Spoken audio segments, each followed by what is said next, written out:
Күнделік кезет сайтында қалай журналды тез толтыру жолдарын қарастырамыз. Журнал мектеп және журнал батырмасына кіреміз. Бұл жерде күнтізбелік жоспарлауға кіреміз. Сол кезде мұғалімнің жүктемесіндегі сыныптар автоматты түрде шығып тұрады.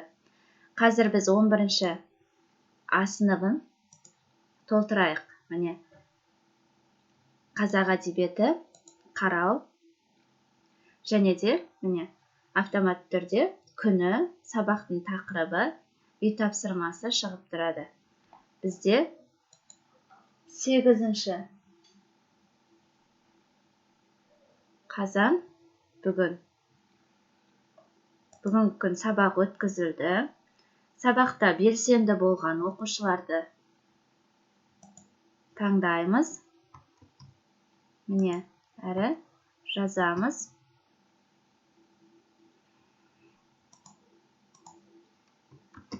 Көбінесе күнделік кезеттің пайызын шығару үшін 3 оқушыдан кемінде 3 оқушыға комментарий жазу керек. Және де жұмысты қосу арқылы формативті бағалау қосамыз. Формативті бағалау міндетті емес, әр сабаққа ашу. Бұл 25% бағаға әсер ететіндіктен міндетті емес. Енді үй тапсырмасы міне барлығына берілді. Күнтізбелік жоспарлауға қайта көшеміз. Міне, біздің 11-ші А қазақ әдебиетіміз ашылды. Енді осы бойынша есептер шығарып көрейік, яғни отчет. Міне, электрондық журналды жүргізу статистикасы. Міне, мұғалімдер қатарын басамыз. Есептің ішінде міне статистика, мұғалім. Енді күнді таңдаймыз. 1-ші қыркүйектен бастап, немесе қазір бүгінгі күнді бір тексеріп алайық. Мен бүгін барлығын қойдым ба? Міне, астында бүгін деген шығып тұрады, соны бассаңыздар, автомат түрде бүгінге қойылады. Және де мұғалім. Өздеріңізді таңдайсыздар мына жерде. Мектептің базасында бар мұғалім шығады. Есепті құрастыру. Сосын міне 20-21-ді толтыру керек. Біздің қазіргі негізгі қарайтын қатарымыз тақырыпты толтыру. Мына КТП-ға байланысты үй тапсырмасы бар. Мына қатар. Ал мынау үй тапсырмасын уақытылы толтыру. Жоспарлауды жүргізу, журналды жүргізу. Және журналды уақытылы жүргізу. Мына қатар біздің мектептің рұқсаты болмай, қазір мектептің настройкасы тураланбай, мына қатар бізде 100 болмайды. Үй тапсырмасын уақытылы толтыру, ол сабақтың уақытында толтырғанға байланысты. Қазір бізде мұна 4 графаға баса назар аударады. Ал мұна 2 графа қазір кезде қатты тексеріліп жатқан жоқ. Мұғалімдерден қатты талап етіліп жатқан жоқ. Мұнау мектептің өзінің настройкасынан жасалынатын нәрсе, бұл күнделік кезетке жаңадан енгізілді. Ал мына қатарда жаңадан енгізілді, осы биылғы 2 қатар жаңа енгізілді. Енді есепті мәселен 1-ші 90-ға. Міне 1-ші қыркүйектен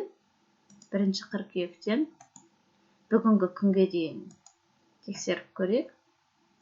Мұғалім сол күйінде, міне.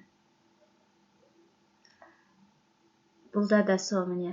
Тақырыпты толтыру, үй тапсырмасы толтыру барлығы 100, жоспарлауды жүргізу және де журналды жүргізу бізде қаралынады. Менде мәселен 11-ші А сыныбында 90%, 5-ші Г-да, 8-ші Б-да толмай тұр екен. Қазір осыны қалай тез толтыруды үйретейін. Міне 90%. 11 әде қазақ әдебиеті сабағы. Енді осы қай аралықта екенін табу үшін біз мәселен 1-ші қазанның аралығын қарап көрейік. Міне, бұған дейін менде журналды жүргізу барынша 100 болып тұр. Яғни одан алдыңғы күндерінде болып тұр. Ол үшін қыркүйекке барайық. Қыркүйектің 15-нен қыркүйектің 30-на дейінгі аралықты тексерейін. Міне, осы уақыттың аралығындағы тағы да қысқартамын енді күндерді. Қыркүйектің 21-нен 30-на аралығында. Әр күнді ашып отырғаннан осылай тексерген ыңғайлы. Міне, 21-нен 30-ның аралығындағы бір күн екен.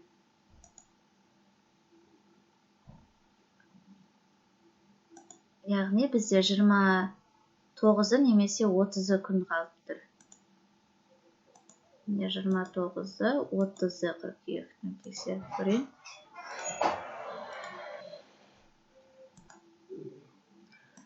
Міне, 29 мен 30 күнді аралықты.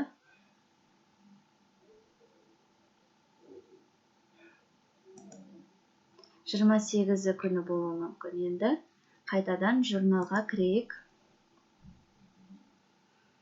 Күнтізбелік жоспарлау арқылы тексерген өте ыңғайлы. Сыныбым 11-ә, қазақ әдебиеті пәні болды. 28-ші қыркүйекті көремін. Сабақ өткізілді деп тұр. Комментария жазылып тұр. Келесі күнді көрейін. 29-ші қыркүйек. Міне, менде осы күн қалып қойыпты. Және де үй тапсырмасын міндетті түрде плюс қоюымыз керек. Менде 30-ші қыркүйек қалып қойыпты. Енді келесі тағы бір күнді көрейін. 30-ші қыркүйектен кейін міне 5-ші қазан. 5-ші қазанда қойылған формативті баға жүзеге асқан.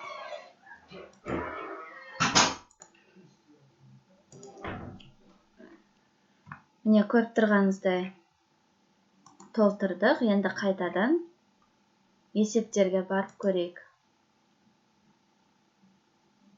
Мектеп, есеп, есептер.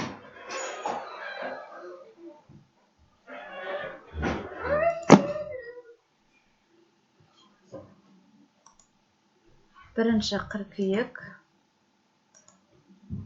және бүгінгі күн мұғалім.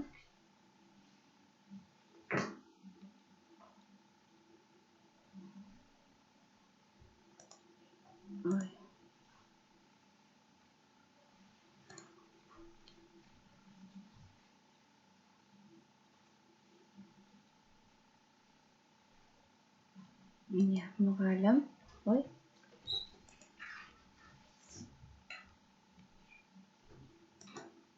Таңдалды. Енді есепті құрастыру.